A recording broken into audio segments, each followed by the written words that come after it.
servant candle.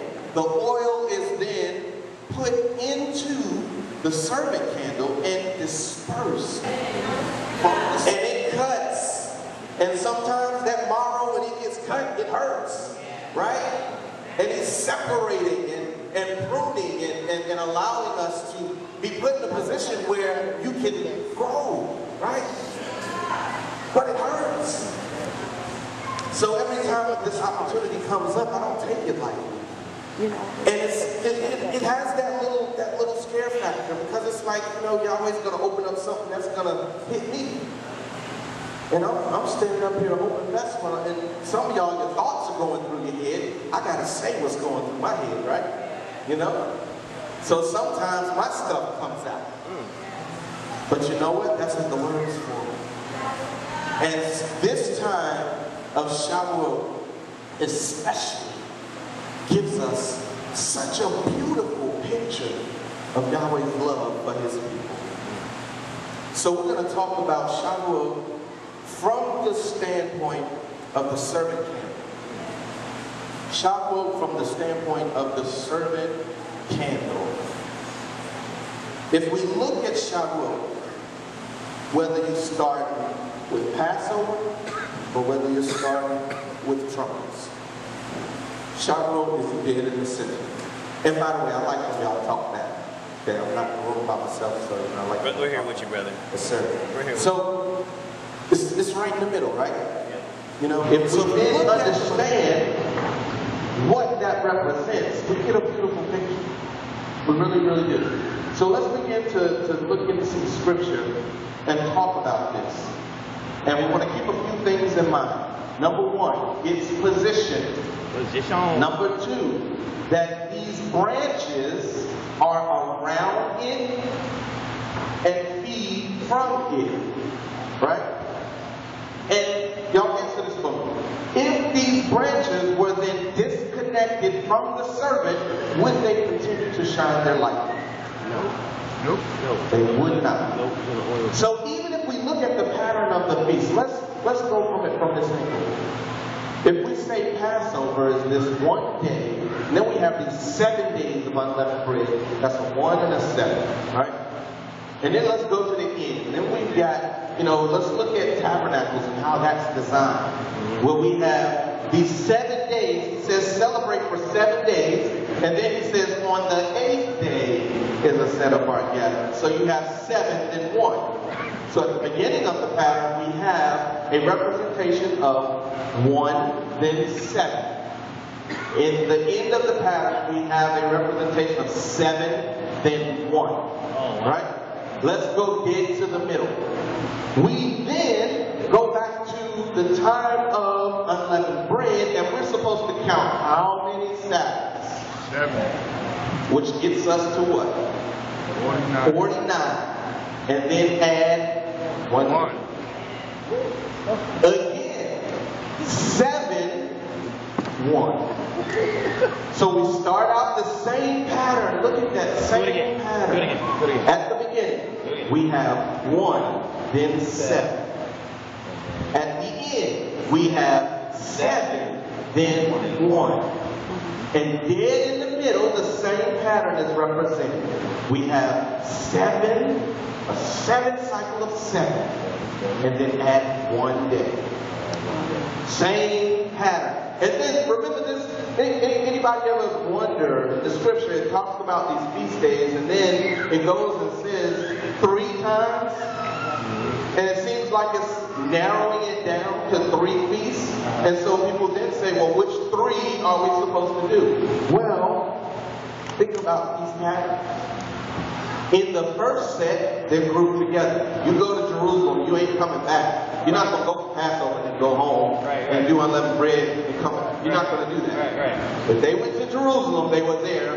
They did that aliyah. That got them through. They came back in the time of Shavuot. And they came back for the last fall feast, for the last bit of the feast. So if we look at that same pattern, then we have these 3 aliyah feasts, 3 times a year that we go up. Then we have the same pattern, right? We have this 1 and 7. This 1 and 7. This 1 and 7. 7 and 1. 7 and 1. 3 times. Same pattern. Same pattern. So what is Yahweh trying to tell us in having these patterns come out? Let's begin to look at some scripture. Let's begin to look at some scripture.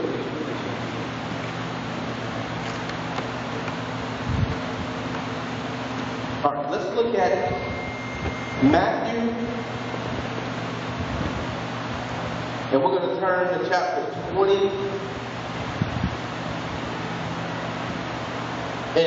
And I'll give you a few of my my disclosures for those who may have not heard me teach before. I try really hard to not read everything, go through everything, but I tell you, it's extremely hard to narrow down. I am a person that believes that you should understand context. So when I give you a scripture, I might pull out a few verses, or we might read a few, skip a few, read a few. But I'd like for you, if you're taking notes, just go back and read it so that you can put it in context. Okay? It's very important to understand what's going on in these scriptures. So let's read this. Matthew chapter 20, verse 25. Starting at verse 25. We're going to go down to 28. But Yeshua called them near and said, "You know that the rulers of the Gentiles are masters over them, and those who are great exercise authority over them. But it shall not be so among you. But whoever wishes to become great among you, let him be your servant. And whoever wishes to be first among you, let him be your," y'all read? "Let him be your servant. Even as the Son of Adam did not come to be served, but to serve, and to give his life as a ransom."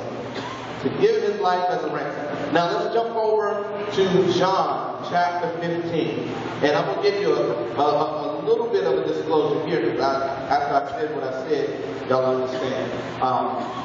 If you read John chapters, I'd say 13, 14, 15, 16, but you can probably start at 14. Yeshua does a masterful job at tying together himself with the Father, number one. He ties himself with the Father. And then he ties us with him. So these are the things that he's working at. He ties himself to the Father. He makes himself inseparable from the Father. And then he brings in and ties us and makes us, gives us the choice. But tells us the benefits for being connected and inseparable from him. And also lets us know and makes us aware of what happens when we are separated. So let's look at this and think about, keep this this image in your mind, okay? Kind of keep that picture in your mind. So let's read John chapter 15. We're going to read verse 4, and I know that we're talking about a tree in John 15. But if you think about it, this is built off the concept of a tree. Does a tree grow at different points? You don't see a tree that, it grows and limb grows and then another limb grows and then they all get together and get on the trunk. But the tree grows and limbs grow from it. So the same concept, this is conceptual, the same concept applies. Okay? So John chapter 15 verse 4. And it reads, "Stay in me, and I stay in you. As the branch is unable to bear fruit of itself unless it stays in the vine, so neither you unless you stay in me." Now, look at that, and let's read this again. Stay in me. 3 branches on the left, 3 branches on the right. As the branch is unable to bear fruit, or in this case, what's the fruit of this lampstand? Oil. What's the fruit of it? Light. Light. Light is the, fire. Fire. Light is the fruit of that oil stand, right? So if we understand that, then we know that if we separate those branches, is the servant candle going to keep burning? Yes. The servant candle will continue to burn. But the branch that has been separated, according to John 15:4, it says, I love you forever. I love you forever, Lord. Say,